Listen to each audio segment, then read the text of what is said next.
Hello viewers, नमस्कार। आपने देखना शुरू कर दिया आपका अपना YouTube channel DS Mishra official और आपके अपने चैनल पर एक नए वीडियो सेशन में आपका पुनः हार्दिक स्वागत है। देखिए, अभी का जो वीडियो ये आपके लिए होगा, जो मैंने वीडियो सीरीज शुरू किया है जिसके तहत मैं बिहार बोर्ड एससीईआरटी के सभी किताबों को 5 to 10 के सभी पुस्तकों के ऑब्जेक्टिव प्रश्नों की व्याख्या और उत्तर सहित जो है वीडियो का सीरीज मैंने शुरू किया है। उसी वीडियो के कड़ी में आज का यह भी वीडियो आपके लिए महत्वपूर्ण होने वाला है। यदि आप सक्षमता परीक्षा देने वाले हैं 1 to 5, 6 to 8, 9, 10, 11, 12 या किसी भी संवर्ग की परीक्षा सक्षमता देने वाले हैं, या फिर आप बिहार बोर्ड के विद्यार्थी हैं, 9, 10 या किसी क्लास के विद्यार्थी हैं, या फिर आप किसी भी प्रतियोगी परीक्षा कॉम्पिटिटिव एग्जाम के तैयारी करने वाले हैं, चाहे वह बीपीएससी ट्री की आगामी परीक्षाएं हो, बिहार एसएससी हो, या कोई भी आप कॉम्पिटिटिव परीक्षा देने वाले हैं, तो आपके लिए यह वीडियो महत्वपूर्ण होने वाला है। क्योंकि मैं शुरू से ही कह रहा हूँ कि सक्षमता परीक्षा में खासकर मैं कह रहा हूँ कि जो 5 to 10 के आपके सिलेबस हैं और सक्षमता में +2 के लिए +2 का सिलेबस, तो आपको इसी किताबों से प्रश्न छपेंगे बिहार बोर्ड के हूबहू ऑप्शन के साथ। पिछले प्रश्नों को बिहार बोर्ड के आप उठा करके देखेंगे तो ऑप्शन भी हूबहू बिहार बोर्ड के किताब से उठा करके छापे जाते हैं, क्योंकि हर आयोग का अपना परीक्षा लेने का अपना एक स्टैंडर्ड होता है और उनके पास प्रश्नों का संग्रह होता है और उसी टाइप से वह प्रश्न पूछते हैं। तो बिहार बोर्ड अपने एससीईआरटी के जो सिलेबस हैं, एनसीईआरटी के सिलेबस, उनसे ही प्रश्नों को उठाता है। तो यदि आप सक्षमता परीक्षा की तैयारी कर रहे हैं तो चाहे आपको 40 नंबर का समान अध्ययन हो, या 1 to 5 के इसके 80 नंबर के समान विषय हों, या फिर 6 to 8 के आपको समान अध्ययन हो 40 नंबर के, या 80 नंबर के सोशल साइंस के हों, या फिर आपको 9, 10 के सोशल साइंस से आप हों 40 नंबर के समान अध्ययन हो, या फिर आप +2 के हिस्ट्री के हों, तो आपके लिए यह प्रश्न महत्वपूर्ण होंगे, क्योंकि यह कक्षा 9 के बिहार बोर्ड के किताब के इतिहास का यह दूसरा पाठ है। पहले पाठ में हम लोगों ने अध्याय 1 से 3 तक के प्रश्नों को बहुत ही बेहतरीन व्याख्या और सही उत्तर के साथ हम लोगों ने देख लिया था। यदि उस वीडियो को आप अब तक नहीं देखे हैं तो आप जाकर के हमारे वीडियो के प्लेलिस्ट में सक्षमता परीक्षा सेक्शन में जाकर के सभी वीडियो को जरूर देखें, क्योंकि यह सीरीज आगे भी कंटिन्यू रहने वाली है। तो वीडियो में अंत तक बने रहेंगे। और यदि चैनल को अब तक सब्सक्राइब आपने नहीं किया है तो चैनल को सब्सक्राइब करके बेल आइकन को प्रेस कर लेंगे, ताकि आगे आने वाले वीडियो की जानकारी आपको मिल सके। देखिए, वीडियो में बिना देरी किए हुए प्रश्नों को हम लोग शुरू करते हैं। तो आज जो हमने लिया है वह तीसरे अध्याय से लिया है, क्योंकि हमने कहा नहीं, आपको 3 अध्याय तो हो चुके हैं। आज जो हमने लिया है वह चौथे अध्याय से लिया है। 3 अध्याय पीछे हो चुके हैं, उसको आपने नहीं देखा है तो उसको जाकर देखें। आज हम लोग चौथा शुरू करते हैं। इसमें पहला प्रश्न है कि प्रथम विश्व युद्ध का आरंभ कब हुआ था। तो प्रथम विश्व युद्ध का आरंभ जो हुआ था 1914 से हुआ था और यह चला था 1918 तक, जो 4 वर्षों तक प्रथम विश्व युद्ध चला था। प्रश्न ये भी आता है कि प्रथम विश्व युद्ध कितने वर्षों तक चला, तो 4 वर्षों तक चला था। और इसमें एक चीज़ और आपको यहाँ याद कर लेना होगा कि 28 जून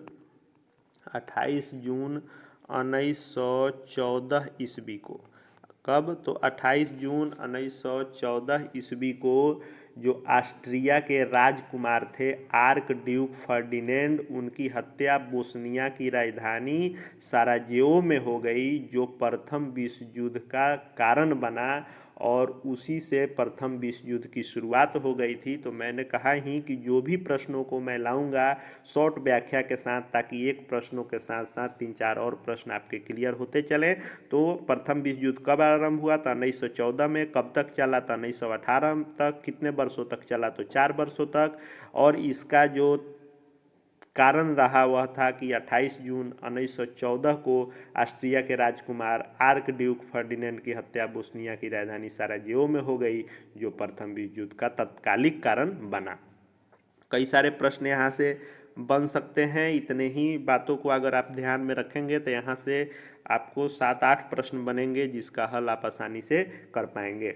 दूसरा है कि प्रथम विश्व युद्ध में किसकी हार हुई। देखिए प्रथम विश्व युद्ध में तो हार तो ऐसे कई देशों की हुई, लेकिन जो प्रमुख रूप से जिस देश की हार हुई वह हुई जर्मनी की। और जर्मनी ने 11 नवंबर, इसको भी ध्यान रखेंगे, महत्वपूर्ण है, जर्मनी ने 11 नवंबर 1918 ईस्वी को 1918 ईस्वी को युद्ध विराम की संधि कर ली और इसी के साथ युद्ध की समाप्ति हुई थी, जो 28 जून 1914 को शुरू हुई थी और 11 नवंबर 1918 को जर्मनी के समर्पण के साथ यह समाप्त हो गई थी, युद्ध विराम की संधि हो गई थी। तो प्रथम विश्व युद्ध में मुख्य रूप से जर्मनी की हार हुई थी। तीसरा है कि 1917 ईस्वी में कौन देश प्रथम विश्व युद्ध से अलग हो गया था। तो देखिए 1917 में रूस जो था, तो रूस 1917 ईस्वी में प्रथम विश्व युद्ध से अपने आप को अलग कर लिया था। युद्ध के समाप्ति के 1 वर्ष पूर्व ही वह अपने आप को युद्ध से अलग कर लिया। चौथा प्रश्न है कि वर्साय की संधि के फलस्वरूप इनमें से किस महादेश का मानचित्र बदल गया। तो वर्साय की संधि हुई तो उसके चलते यूरोप का मानचित्र जो है बदल गया, क्योंकि प्रथम विश्व युद्ध से ज़्यादातर इफेक्टेड जो महादेश था सो यही था। आगे के प्रश्नों को हम लोग देखते हैं। तो अगला प्रश्न है कि त्रिगुट समझौते में कौन शामिल थे। तो त्रिगुट समझौते में तो कुछ और सेंस में हो जाएगा, लेकिन प्रथम विश्व युद्ध में जो 2 गुट बने थे उसमें एक बना था वह था त्रिगुट और एक गुट जो बना था वह था मित्र राष्ट्र। तो इसमें जो शामिल थे, इसमें आपको शामिल थे जर्मनी, ऑस्ट्रिया और इटली। तो त्रिगुट में जर्मनी, ऑस्ट्रिया और इटली शामिल थे। और वहीं मित्र राष्ट्र की बात कर लें तो मित्र राष्ट्र में फ्रांस, रूस और ब्रिटेन। तो फ्रांस, रूस और ब्रिटेन जो थे, यहाँ पर मैं लिख देता हूँ, फ्रांस, रूस और ब्रिटेन, ये 3 जो राष्ट्र थे ये थे मित्र राष्ट्र। ये मित्र राष्ट्र थे और ये त्रिगुट थे। यही दोनों गुट के बीच प्रथम विश्व युद्ध हुआ था। तो इसको भी ध्यान रखेंगे, कई सारे प्रश्न आपके यहाँ पर क्लियर होंगे। बिहार बोर्ड के आप कोई भी परीक्षा दे रहे हैं तो आपके लिए बिहार बोर्ड के हूबहू किताबों के प्रश्न बहुत महत्वपूर्ण है। और किसी भी प्रतियोगी परीक्षा की तैयारी आप कर रहे हैं तो एनसीईआरटी बेस्ड ही प्रश्न आते हैं और एससीईआरटी जो होता है वह एनसीईआरटी को ही फॉलो करता है। लगभग दोनों का सिलेबस एक समान होता है। अब है छठा प्रश्न कि द्वितीय विश्व युद्ध का आरंभ कब हुआ था। तो द्वितीय विश्व युद्ध का जो आरंभ हुआ था वह 1939 ईस्वी में हुआ था और 1939 ईस्वी से शुरू होकर यह 1945 ईस्वी तक चला था। और इसका जो तत्कालिक कारण था वो था पोलैंड पर आक्रमण, जिसके कारण द्वितीय विश्व युद्ध शुरू हुआ था। सातवां प्रश्न है कि जर्मनी को हराने का श्रेय जो है किस देश को दिया जाता है। तो जर्मनी को हरा देने का श्रेय जो दिया जाता है वह इंग्लैंड, ब्रिटेन को दिया जाता है, जिसने जर्मनी को हराया था, पराजित कर दिया था। आठवां प्रश्न है कि द्वितीय विश्व युद्ध में कौन सा देश हार गया था। तो देखिए द्वितीय विश्व युद्ध में भी कई सारे देश हारे थे और जितने साम्राज्यवादी राष्ट्र थे सबकी समाप्ति भी हुई थी, लेकिन इसमें भी प्रमुख रूप से जर्मनी का ही नाम आता है कि जर्मनी की ही हार हुई थी। और इसमें आपको जर्मनी ऑप्शन में है तो जर्मनी ही याद होना होगा, क्योंकि जब लास्ट युद्ध हुआ जर्मनी और रूस के बीच में घमासान हुआ तो उसी में जर्मनी की हार हुई। और 7 मई, ये भी याद रखेंगे, बहुत महत्वपूर्ण है, 7 मई 1945 ईस्वी। कब? 7 मई 1945 ईस्वी को जर्मनी ने रूस के सामने आत्मसमर्पण कर दिया और इसकी हार हो गई, तो इसमें भी जर्मनी राइट आंसर ग हो जाएगा, याद रखेंगे। और जो भी प्रश्न यहाँ पर प्रश्नों के साथ मैं बता रहा हूँ वे सभी एकदम आने वाले प्रश्न हैं, आ सकते हैं, पूरी संभावना है। इसलिए इन प्रश्नों के साथ साथ आपको जो मैं इसके साथ में बता रहा हूँ उसको भी निश्चित रूप से ध्यान रखेंगे। महत्वपूर्ण प्रश्नों को ही मैं उस व्याख्या में शामिल कर रहा हूँ। 9वां प्रश्न है कि द्वितीय विश्व युद्ध में पहला एटम बम कहाँ गिराया गया था। तो देखिए, द्वितीय विश्व युद्ध में अमेरिका ने जापान पर 2 एटम बम गिराए थे, जिसमें पहला गिराया था हिरोशिमा पर। हिरोशिमा पर जो गिराया था वह गिराया था 6 अगस्त को। अब देखिए, आपको कई प्रश्न बने कि द्वितीय विश्व युद्ध में एटम बम किस देश ने गिराया, तो अमेरिका ने गिराया। किस देश पर गिराया, तो जापान पर गिराया। कितने गिराए थे, तो 2 एटम बम गिराए थे। पहला कहाँ पर गिराया था, तो हिरोशिमा पर। कब गिराया था, तो 6 अगस्त को, 6 अगस्त 1945 को। ठीक है, अब इसमें एक और प्रश्न ध्यान में रख लेंगे कि पहला तो आपने समझ लिया, अब दूसरा कहाँ गिराया गया था, तो दूसरा नागासाकी में गिराया गया था। यह कब गिराया गया था, तो यह 9 अगस्त को गिराया गया था 1945 में। तो कई सारे प्रश्न बन गए यहाँ पर कि द्वितीय विश्व युद्ध में एटम बम गिरने से संबंधित। अगला प्रश्न हम लोग देख लेते हैं। अगला प्रश्न है कि द्वितीय विश्व युद्ध का अंत कब हुआ। तो द्वितीय विश्व युद्ध का अंत हुआ था 1945 ईस्वी में। आगे के प्रश्नों को हम लोग देख लेते हैं, आगे के चैप्टर को देख लेते हैं। तो आगे का चैप्टर है, अब अगला चैप्टर हम लोग देखेंगे।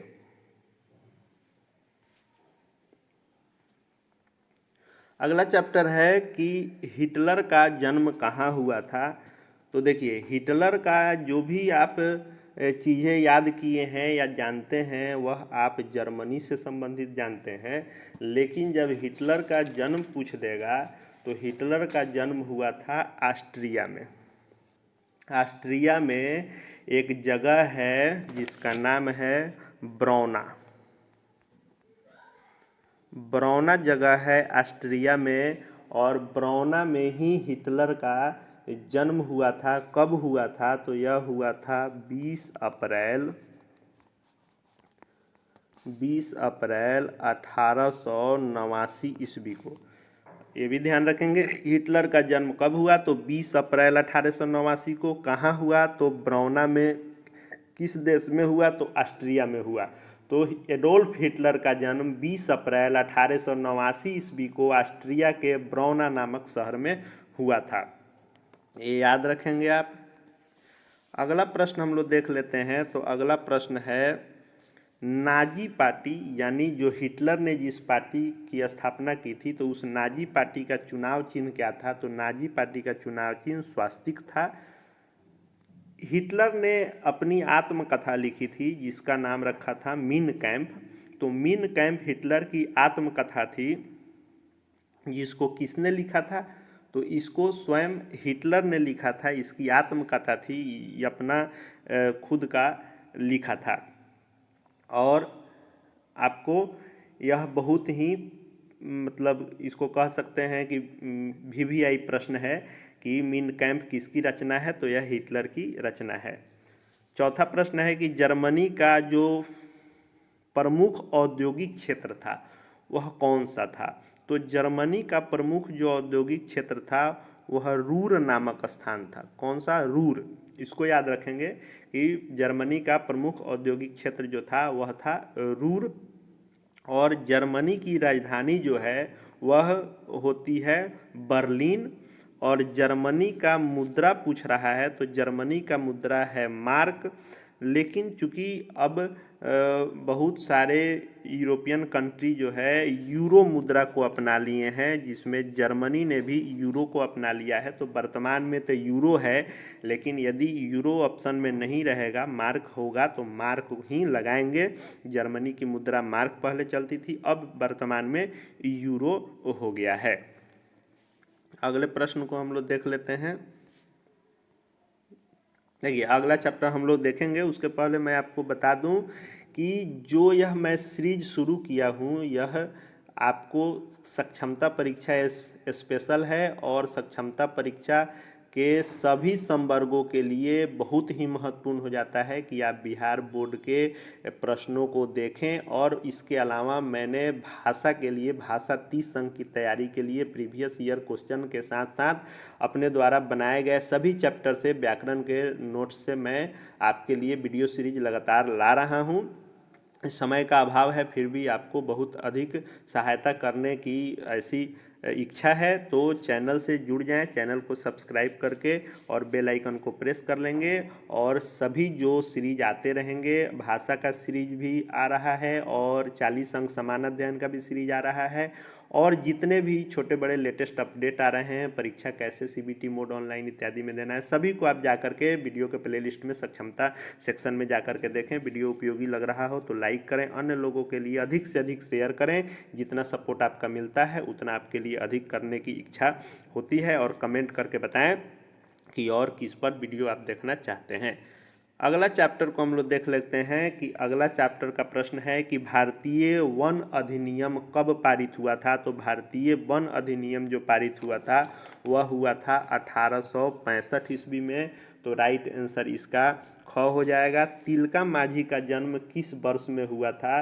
तो देखिए तिलका माझी का जो जन्म हुआ था वह 1750 ईस्वी में हुआ था और भागलपुर के सुल्तानगंज के निकट तिलकपुर गांव में हुआ था। तो तिलका माझी का जन्म 1750 ईस्वी में और भागलपुर के सुल्तानगंज के निकट तिलकपुर गांव में हुआ था। उसके बाद देख लें कि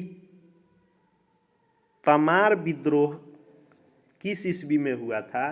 तो जो तमार विद्रोह हुआ था यह हुआ था 1789 ईस्वी में हुआ था।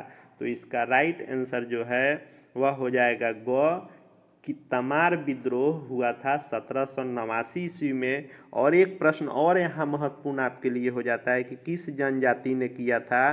तो उरांव जनजाति ने जो है इस विद्रोह को किया था।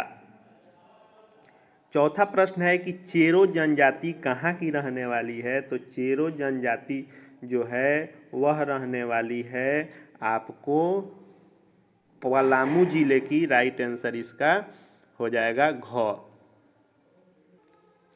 अगला प्रश्न है पांचवा प्रश्न कि किस जनजाति के शोषण के विहीन शासन की स्थापना हेतु साउथ वेस्ट फ्रंटियर एजेंसी बनाई गई थी। तो जो कोल जनजाति थे तो कोल जनजाति के शोषण विहीन राज्य की शासन की स्थापना हेतु ही साउथ वेस्ट फ्रंटियर एजेंसी की स्थापना की गई थी। तो राइट आंसर ग हो जाएगा, कोल हो जाएगा। अगले प्रश्न को देख लेते हैं। अगला प्रश्न है कि भूमिज विद्रोह कब हुआ था। तो भूमिज विद्रोह जो हुआ था वह 1832 ईस्वी में हुआ था और यह जो है बीरभूम के जमींदार जो थे उनके पुत्र गंगा नारायण थे, उन्हीं के नेतृत्व में 1832 ईस्वी में आपको यह भूमिज विद्रोह हुआ था। याद रखेंगे कि जमींदार के पुत्र थे बीरभूम के गंगा नारायण, उन्हीं के नेतृत्व में भूमिज विद्रोह हुआ था। सन 1855 के संथाल विद्रोह का नेता इनमें से कौन था। तो जुलाई 1855 में जो संथाल विद्रोह हुआ था तो सिद्धू और कान्हू जो थे इसके प्रमुख नेता थे। बिरसा मुंडा ने ईसाई मिशनरियों पर कब हमला किया। तो बिरसा मुंडा ने 25 दिसंबर 1899 ईस्वी में 25 दिसंबर 1899 ईस्वी में ईसाई मिशनरियों पर हमला किया था। और भारतीय संविधान के किस धारा के अंतर्गत आदिवासियों को कमजोर वर्ग का दर्जा दिया गया है। तो भारतीय संविधान की धारा 342 के तहत जो एसटी में आते हैं शेड्यूल ट्राइब आदिवासी, उनको कमजोर वर्ग का दर्जा दिया गया है जो धारा 342 के तहत। 10वां प्रश्न है कि इन आदिवासी विद्रोहों के फलस्वरूप जो झारखंड बिहार से अलग हुआ वह कब हुआ था। तो 15 नवंबर सन 2000 को यह अलग हुआ था। और मध्य प्रदेश में भी आदिवासियों के विद्रोह के कारण जो छत्तीसगढ़ को अलग किया गया था वह 1 नवंबर 2000 को किया गया था और झारखंड को अलग किया गया था 15 नवंबर 2000 को अलग किया गया था। तो इसमें हमने छठे चैप्टर तक को देख लिया। आगे अभी और एक सीरीज आ जाएगा, एक पार्ट में और यह हिस्ट्री समाप्त हो जाएगा। और उसके बाद हम लोग 9th के साथ साथ 10th, फिर आपको 5, 6, 7, 8 जितने क्लास का संभव होते रहेगा, लगातार यह सीरीज जारी रहेगी। साथ ही साथ भाषा सामान्य अध्ययन से संबंधित सीरीज आते रहेंगे और शिक्षा जगत शिक्षकों से संबंधित और सभी प्रकार के महत्वपूर्ण वीडियो देखते रहने के लिए चैनल को सब्सक्राइब करके बेल आइकन को प्रेस कर लेंगे और हमारे Telegram channel DS Mishra official से जुड़ जाएंगे। वहाँ भी आपको सभी सामग्री उपलब्ध होती है, अध्ययन अध्यापन एवं शिक्षा विभाग से संबंधित सभी न्यूज वहाँ आपको PDF इत्यादि तैयारी के मिलते रहेंगे। इस वीडियो को देखने के लिए आपका बहुत बहुत धन्यवाद।